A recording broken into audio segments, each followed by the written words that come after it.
कांग्रेस का यही रवैया हमारे बॉर्डर विलेजेस के लेकर रहा। सीमावर्ती गांवों को कांग्रेस सरकारें जानबूझकर विकास से वंचित रखती थी, वो इसे अपनी रणनीति का हिस्सा बताते थे। यानी करोड़ों लोगों को कांग्रेस ने अपनी राजनीति के तहत बदहाली का जीवन जीने के लिए मजबूर कर रखा था। मोदी ने ये विकास विरोधी सोच बदली। हमने सीमा पर बसे गांवों को आखिरी नहीं, देश का पहला गांव कहना और उसको उस प्रकार से ट्रीट करने का निर्णय किया। आज विकास देश के हर पहले गांव तक पहुंच रहा है। भाइयों बहनों, कांग्रेस की विकास विरोधी मानसिकता का बड़ा बोझ हमारे एससी, एसटी समाज को उठाना पड़ा। एससी, एसटी समाज के लोग विकास से सबसे दूर थे। हमने आज पीएम आवास योजना के तहत 4 करोड़ लोगों को पक्के मकान दिए। 55 करोड़ गरीबों के पहली बार बैंक में खाते खुल गए।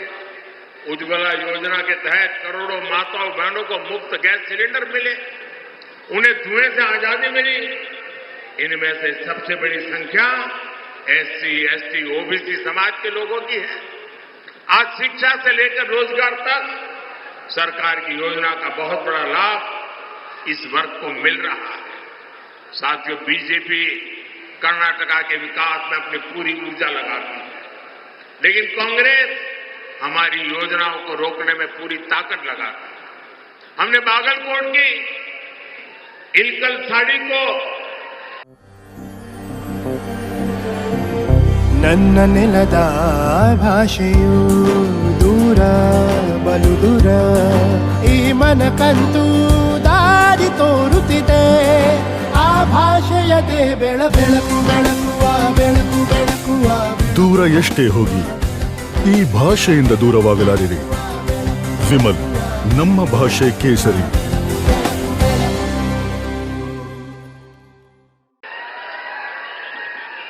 बागलकोट की इलकल साड़ी उसको 1 डिस्ट्रिक्ट 1 प्रोडक्ट योजना में शामिल किया, ताकि यहां के बुनकरों को, जिन्हें आप नेकारा कहते हैं, उनकी इनकम बढ़े।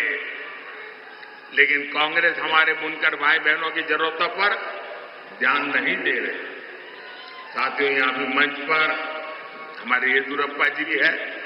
उन्होंने किसानों के कल्याण के लिए अपना जीवन समर्पित कर दिया। किसानों का हित बीजेपी की प्राथमिकता रहा।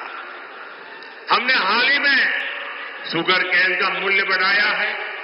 इथेनॉल के जरिए हम गन्ना किसानों की इनकम बढ़ा रहे हैं।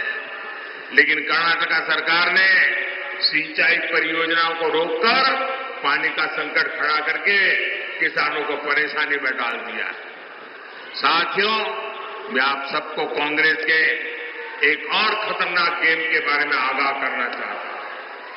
जब से यहां कांग्रेस की सरकार बनी है, तब से कैसी कैसी घटनाएं हो रही हैं, ये आप जरा चिंता का विषय है। उसको एक साथ जोड़ करके देखिए, उसको टुकड़ों में मत देखना।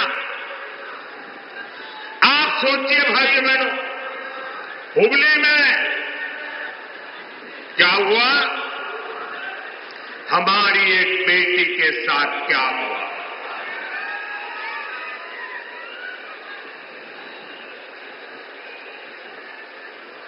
जहां शिक्षा का दाम है, हुबली में एक बेटी को एक के बाद एक चाकू के घाव मार दिए जाए, वो दृश्य देखकर हर किसी का वोट बैंक को बचाने के लिए बेटी के सम्मान पर ही हमला करने में जुट गई। तुष्टीकरण के लिए कांग्रेस किसी भी हद को पार कर सकती है। साथियों, कर्नाटका में कट्टरपंथी ताकतें बेलगाम हुई है। कोई दुकानदार अपनी दुकान के भीतर हनुमान चालीसा सुनता है तो उस पर हमला हो जाता है। राजधानी बेंगलुरु तक में दिन दहाड़े आतंकी हमला होता है, बम फूटता है और सरकार पहले क्या बोलती है?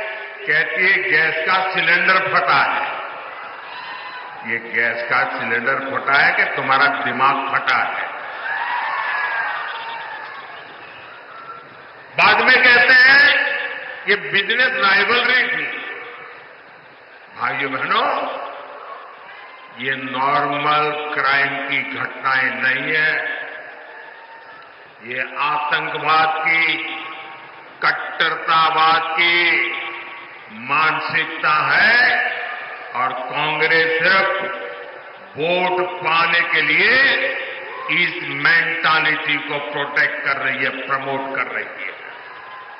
साथियों, कांग्रेस की वोट बैंक की राजनीति के चलते अब देश में